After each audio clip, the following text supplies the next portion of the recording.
Olá, bem-vindos à unidade 2, onde a gente vai continuar com a nossa compreensão das redes de cooperação, e o nosso entendimento para essa unidade vai abranger especificamente a questão do conceito de cooperação, de competitividade e da geração de conflitos. Como que também a gente negocia e soluciona esses conflitos e como que nós buscamos acordos em função desses conflitos. Para iniciar a nossa conversa, eu gostaria de resgatar um conceito de Soler a respeito de competitividade. Para ele, a competição é um processo de interação social, egocêntrico, no qual os objetivos são divergentes e as ações em prol desses são isoladas ou em oposição às outras pessoas. Assim, os benefícios são concentrados somente para os vencedores. É uma relação que nós chamamos de relação ganha-perde. Se nós contrapormos a questão da competitividade, a questão da colaboração ou da cooperação, que é o nome que leva as nossas redes, as redes que nós estamos estudando, você já tem um sentido um pouquinho diferente. Vamos entender então o que é cooperação. A cooperação, ela é igualmente um processo de interação social, porém, ela prevê objetivos que são comuns entre o grupo, entre as partes que compõem que estão cooperando entre si. Essas ações, então, elas são compartilhadas e os benefícios são mútuos. Essa relação de cooperação nós chamamos de uma relação ganha-ganha. Na rede de cooperação, a intenção é realmente a relação ganha-ganha. E isso também é o objetivo de toda negociação. Quando nós falamos de competitividade e de cooperação, parece inicialmente que nós estamos falando de assuntos opostos. E, na verdade, eles são complementares.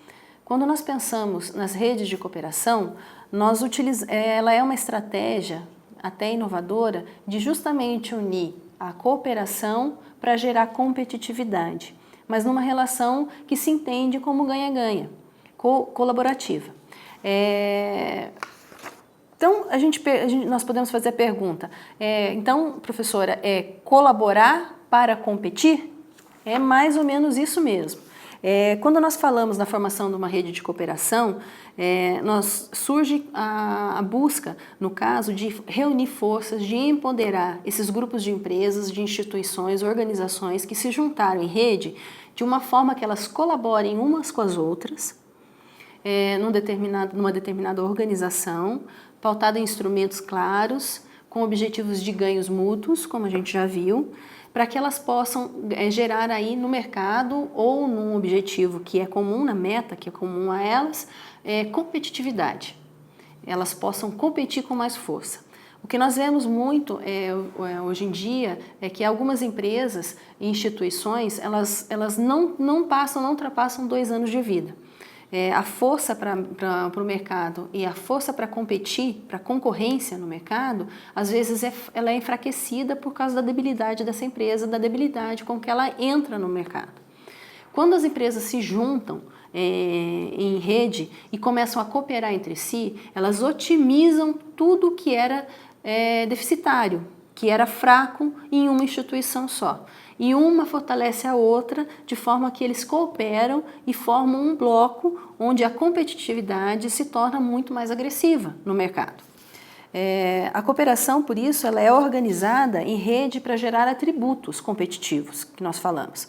É como se as empresas tivessem objetivos que, cooperando, elas chegam à questão chegam a um grau de empoderamento que gera competição, que a competição se torna mais adequada, menos desnivelada. Elas ganham poder para poder competir nesse mercado.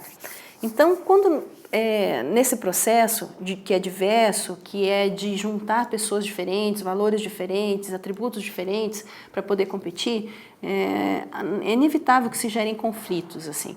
E se a gente pensar em conflitos, a gente não precisa necessariamente pensar em conflitos como uma coisa ruim. Muito pelo contrário. Na rede de cooperação, o conflito ele é muito bem-vindo, porque ele exterioriza pontos que precisam ser trabalhados. E como a rede de colaboração ela é compartilhada, ela é uma rede onde todos participam, ela é participativa, a ideia do conflito vem como uma forma de evolução, como uma forma de resolver problemas que estão ocorrendo, que poderiam estar atrapalhando o grupo que forma essa rede, né? E resolver e tornar ela assim com mais know-how, com mais competitividade. Isso não quer dizer que as empresas também que estão entre elas, formando o grupo, elas não tenham um nível de competição. Até tem, mas ele é minimizado porque há o diálogo, a participação entre eles. É como se colaborar e competir fosse a parte de um conflito, que nós estamos falando agora. Então, nós estamos falando basicamente que o conflito para a rede de cooperação, ele é bom.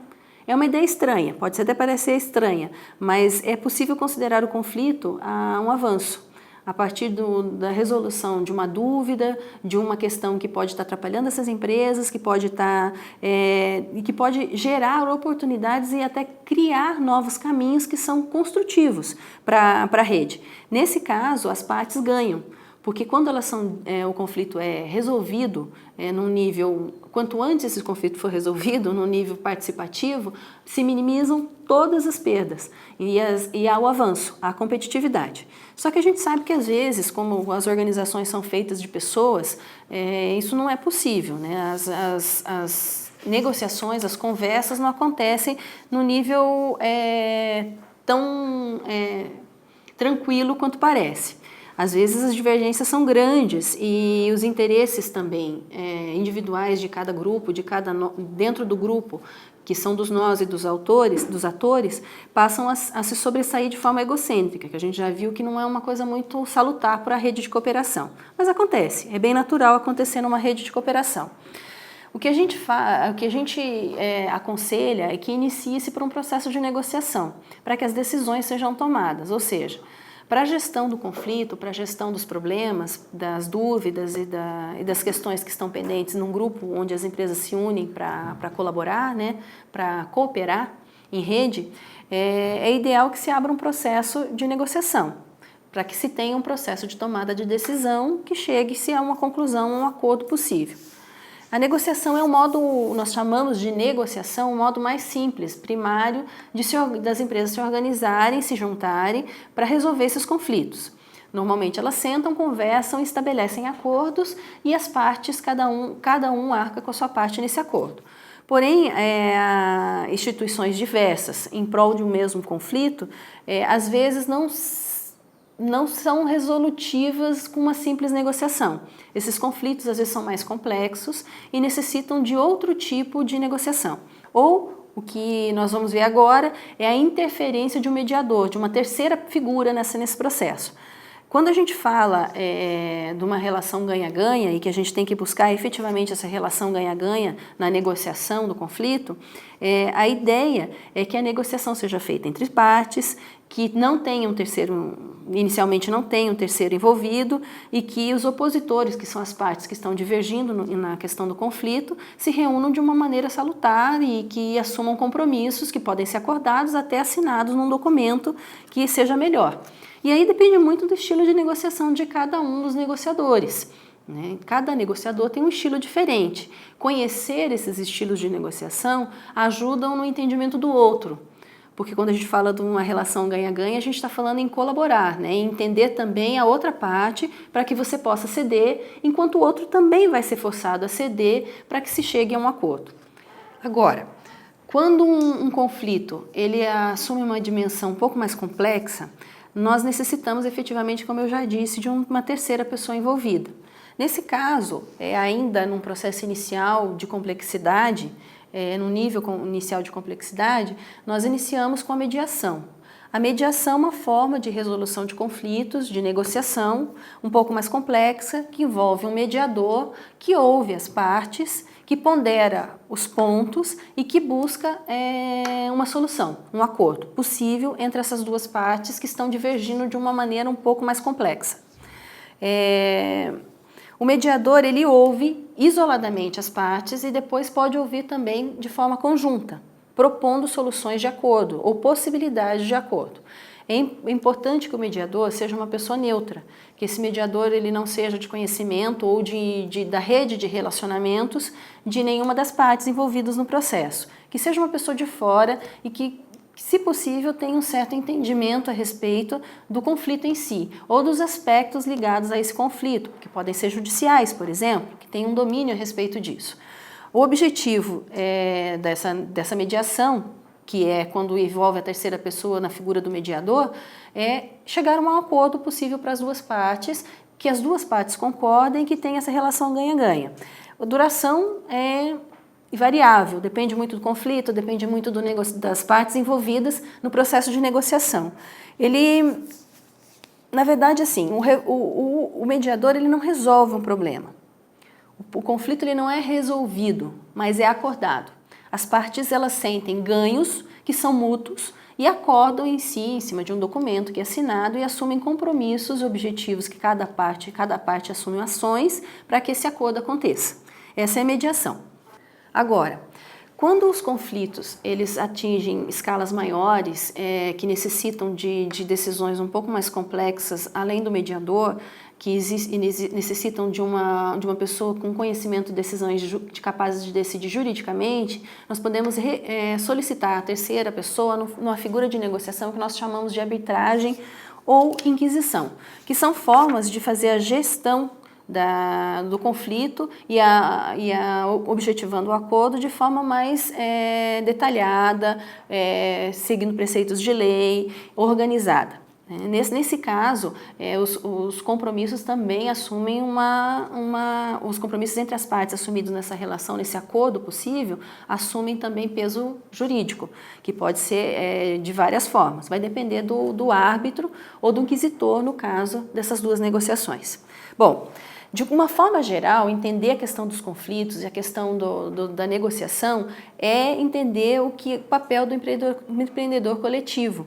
O empreendedor coletivo é aquele que trabalha dentro de uma rede de cooperação, gerenciando conflitos de forma inovadora, buscando soluções que visem os objetivos comuns dentro da rede, para que elas colaborem de uma forma organizada. Esse é o empreendedor. Na verdade, o empreendedor coletivo, ele é um articulador da rede de cooperação. Para Schumpeter, o empreendedor ele é coletivo, ele é aquele que é capaz de fazer novas combinações, ou seja, a inovação, de organizar novas ideias e novas técnicas e ferramentas, até estratégias de organizar a rede e de atuar no mercado onde ela pretende e assim atingir os objetivos. Bom, dentro desse perfil de empreendedor coletivo, a gente tem o perfil que vai por uma linha mais de uma concepção teórica, organizada, um pouco mais discreta, e também tem, portanto, uma nova concepção que busca ser um agente de inovação. Você pode encontrar dentro da sua comunidade, da sua rede, qual é o seu perfil. Veja no livro da disciplina lá que tem bem especificadinho como é que funciona o perfil do coletivo, tanto mais discreto quanto mais inovador. Com isso, a gente termina a unidade 2 da nossa disciplina de empreendedorismo e redes de cooperação. Eu queria apenas só passar um lembrete para vocês, que é para que vocês acessem o nosso e-book nas páginas 7 e 8, leiam o livro da disciplina nas páginas 28 e 38, que vocês vão complementar o conhecimento, acessar a Medioteca e, por favor, prestem atenção à questão da atividade prevista para o dia 21 de novembro, que está na página 38 do livro. Espero vocês nos fóruns. Até a unidade 3.